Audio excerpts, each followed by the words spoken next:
Hello, and welcome back to Stories from the Ashes. I'm Amber, your host, and I am here to deliver a special introduction to today's episode. So, when we recorded this episode, we were just planning on talking about all the spoilers that we wanted to discuss with Dawn from her Medallion Gadallan series. And during this conversation, Dawn makes an off the cuff comment that she later regrets, and you will hear her ask us to remove and edit out that portion of the conversation, which we didn't. And so I'd like to explain why not. So the day after we recorded this episode, I was narrating it to one of Amanda and I's dear friends. And by the time I was done narrating the episode, she was in tears. And she said, I'm going to start praying that Dawn allows you to leave the episode as recorded because I want my daughters to hear it. I feel that it's difficult for kids to see humility being modeled, and the ability to change one's opinion is not popular. And she also wanted her kids to see that differing opinions does not automatically make people enemies, which is very countercultural in our experience. And from Amanda and I's perspective, when we got off this interview, Amanda turned to me and she immediately said, "Can you believe it? We actually got to watch her live out the character traits that she espouses in her books." It was a very meaningful conversation for both of us. And in the moment of the conversation, it was actually a huge moment of bravery for me because I so highly respect Dawn and didn't want to disagree with her about anything because I wanted her to like me because I like her so much. And I didn't want to come off as disrespectful. But this is what you have to do to live in honest relationships. And living honest relationships is hard. And I didn't want to kick myself for being a coward later. So we ended up having a really good conversation. And I really hope that you enjoy it. And Dawn, and we discussed it later on, and she said that she actually wanted us to leave it in for all the reasons that I just shared with you, and that she hopes the conversation will be a blessing to you and that maybe your minds will be changed as well.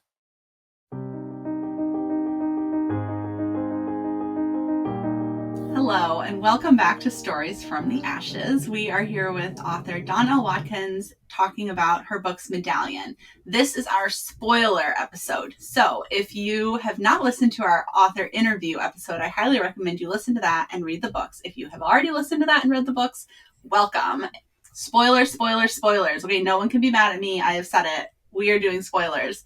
So, Dawn, in Yes. Arrow, my daughter Inara was sitting across from me, and Enna has her dream where she hears the horns blowing, I believe, Yes. and she thinks this isn't for me. And I turned to Inara and I was like, "Does Chris get killed?" And my daughter, being very diplomatic, like smiles at me and she goes, "No, Mom, he doesn't get killed." And I was like, "Oh, okay, good." And I like kept going. And she was so technical in that answer because he doesn't get killed. He just passes. He passes through the portal and receives a hero's reward on the other side. And I would love for you to tell me more about that. It felt to me, it just reminded me of how the elves get to go to the Undying Lands and how, Elijah doesn't die. He gets, just taken up into heaven, whisked away. And I was wondering what you were thinking of when you were writing that scene. Well, I was thinking of the young readers, and the death of so major a character needed to be handled very, very carefully. Yes. I didn't want it to be a horrible experience. I didn't want it to not happen, though, because for Trave to become High King of the Alliance, there needs to be the inevitable opening, you know? Right, right. So, how to deal with that?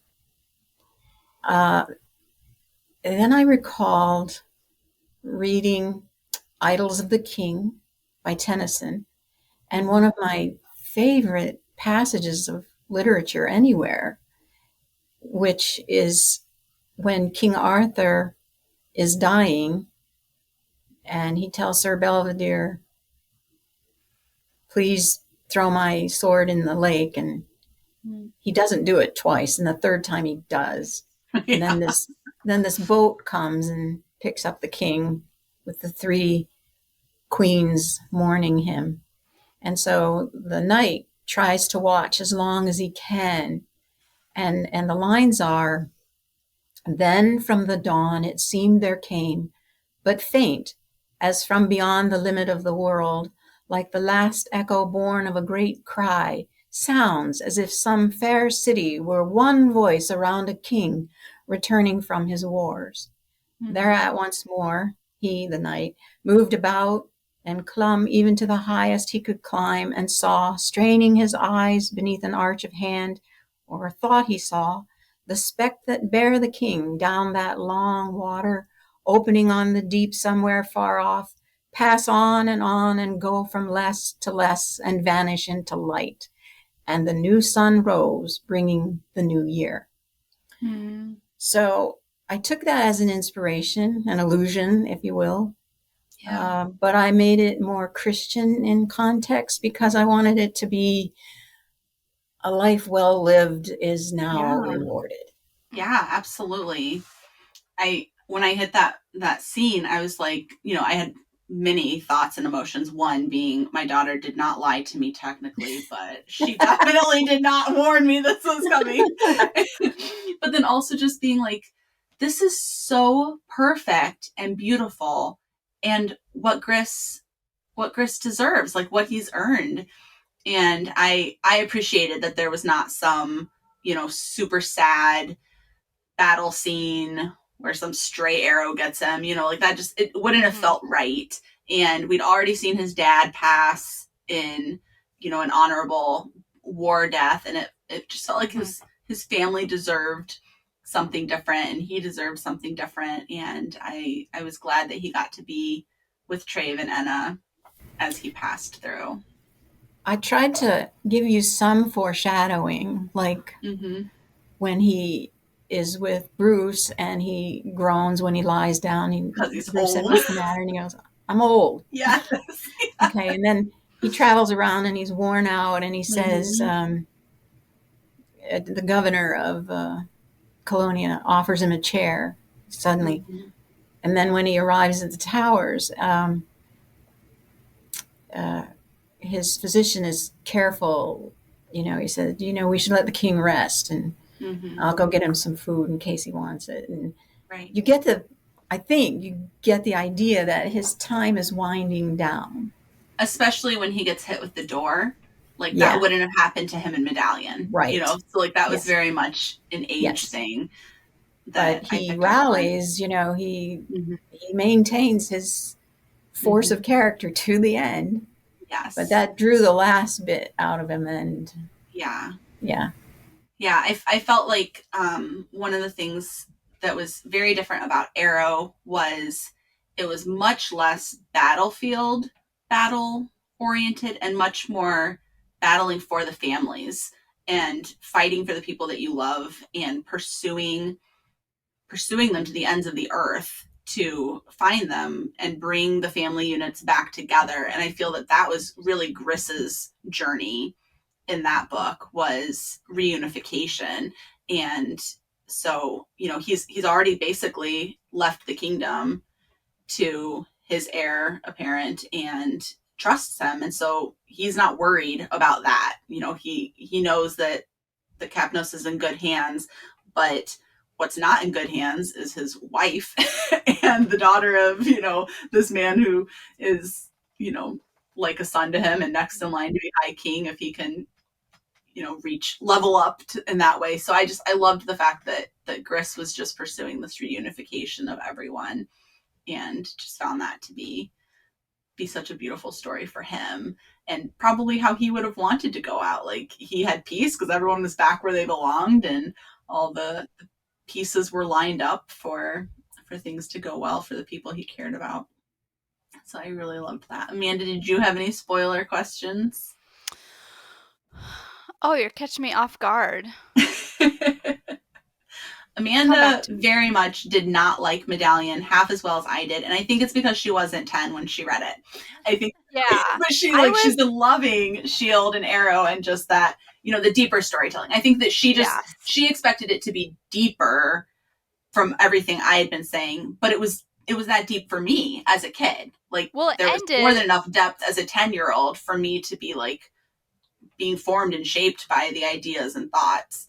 I think what I said was like it ended, and I like still wanted 300 Yeah. more pages. Like I Right. felt Yeah. like She wanted this is more of the not the world end. I building. Yeah. need Right. like this feels like the beginning, and I need the rest of it. Yeah. And it So I'm was there. glad you wrote more. Yes. There was definitely Glad I more that didn't have to came. wait 15 years. Yeah. Yeah. So I I know. need to know. Go I ahead. thought it was funny when you said you wrote to me. What was it like to be gone from there so long? Yeah. You were gone from there so long. I was not. Yeah. Yeah. That makes sense. Um, do you have pages written that didn't make it into the books that you Yes, will easily be able to go and write my other 5 books that I need or 4 books that I need to get to 7? there are pages left from Shield. Mm-hmm. There's a woman that Gris says on his council is worth a standing army all by herself, and there's a story there. But Nice. it didn't fit with the arc of the story, so Yeah. I had to pull it. Yeah. Have you read the Wing Feather Saga? Yes, Okay. So there's the Wing Feather Tales, right? Like, it's a whole bunch of short stories. yes, I know, I know. No pressure, but like there is No pressure. precedent in the literary world for things like that. So if you just had a bunch of short Some things may just have to remain a mystery. That's not an answer we like. We want all the stories. I know, because I want to know how we go from Gris and Enna saying "there you are" to all of a sudden Enna being the queen of Capnos. Oh, you mean in Medallion where he meets her Yeah, again? right. Medallion? Okay. Yeah, The there you are is in Arrow after he's searched the world right. and there she Yeah, sits, yes. It just I love that understatement. It's so Gris, it's just Mm-hmm. so Yeah, Gris. there you Um, are. okay, well, But yeah, when he and because he Trave takes are Trave getting over there, he has to take Trave over there because it's beyond his power to right. fix. Yeah. And she fixes it. And then he has to go on, help Trave, whatever. But they've met again after a long time, and many things have happened in the interim. Mm-hmm. Lots of things. For Gris, I mean, maybe I'll just wait but You're we gonna have a write spoiler addendum after this one. But there's a lot of stuff that I know about that it. didn't get in the books because it didn't fit with where the book was going. Okay. But because I know about those things, I think you feel it Mm-hmm. and you want to know. It's like Yeah. that can't possibly not have some story there. There's got to be something. And there is. And it's a very uh, regal and dignified thing that Gris does in order to get her attention. So, I love that. This is not a spoiler, but one question I had about Trave and Gadalla is he keeps saying that he's the rightful king, which and that he could rule. So are there laws in Gadalla about what age you have to be to rule? I was like, really? You're old enough to rule? I- I go by the old world rules on this sort of thing, as in Arrow, even though Calty is older, she cannot rule, goes to the boy. Okay. I just hold to that. Um, I suppose that makes me politically incorrect nowadays, but that's the old way. And in Gadalla, Trave could rule, But his father knew, he was way too young when his father died. So he wanted him to come along in maturity. And that's why he gave Gris the medallion. And if he gets there, okay. If he doesn't, don't give it to him. So he comes of age at 10. Okay. In that country. So that's why Gris has come. What was the backup plan for Trave's father if Trave Gris never did? Gris would choose someone and give the medallion to that person. Okay. And then they probably go to war. Well, Panay's no danger. There wasn't any danger. He could be easily deposed. Yeah. Yep. That's fun. Yeah, I would definitely love to read the Book of Mirrors, because I also would assume that it would have some diary entries, and I want to know more about her life and her relationship with her husband. And it has letters in it. Yeah, see? There are loose letters in there, Yeah. What happened to Cala's children and Nara's parents? As I said, I like Dieter because it's less populated and it's a little bit wild. Yeah. So it's hard for me to imagine. I don't know. It's hard for me to imagine what happened to them. Well, the mother died in childbirth with the child.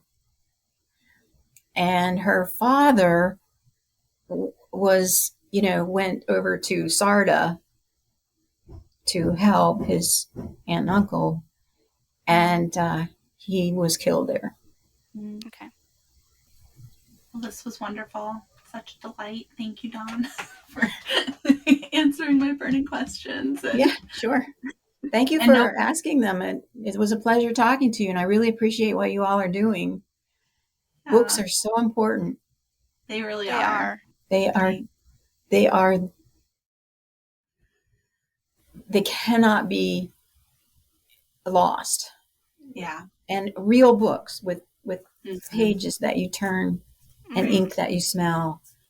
Yeah. That there's something about the experience of a book that is not able to be reproduced if you're simply listening to some podcast, read it, or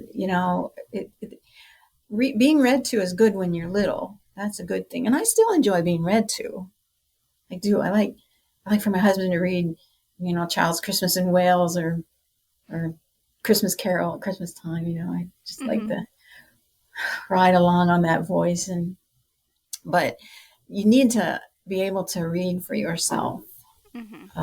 Books. I think it's very important to be able to read for yourself if you can. So I'm going to slightly disagree with you, because we are a family full of dyslexic people, and that wasn't my daughter's path for 9.5 years. She didn't start reading until she was 9.5. And at that point it clicked, because her brain had hit that, the synapses had formed. But she listened to over 40 hours of audiobooks a month leading up to that. She was just filling her heart and soul with these stories. And it reminds me of all the different cultures that are oral history based. Like, all of their stories are oral stories. Good point.